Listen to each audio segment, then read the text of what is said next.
want to make sure that people know that this is not a disaster that happened, it's a disaster that's happening. There is still a great need. I mean, most people still have no electricity. I think it's 94% of the island last I checked.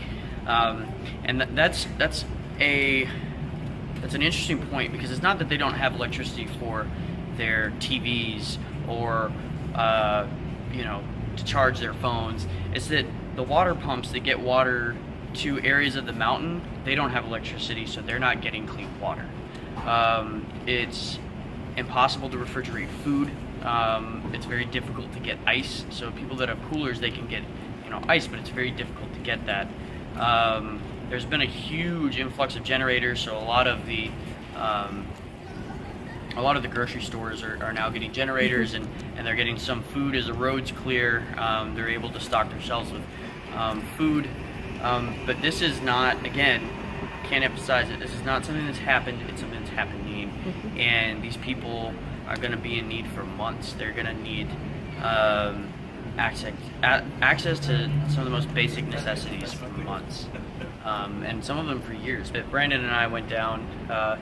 His wife's mom was one of the few people that we know of anyways who still had contact on the island immediately following the storm. So 2 days after Maria, we were getting updates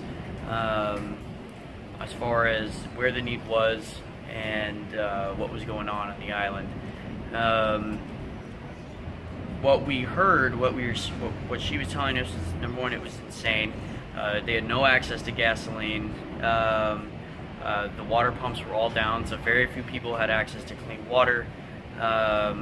And basically at the beginning, some of the relief efforts were getting butchered, and these were from our contacts on the island that were saying they were not getting help. And this continued for longer than we thought it would, and so Brandon and I ended up deciding to go out to the island.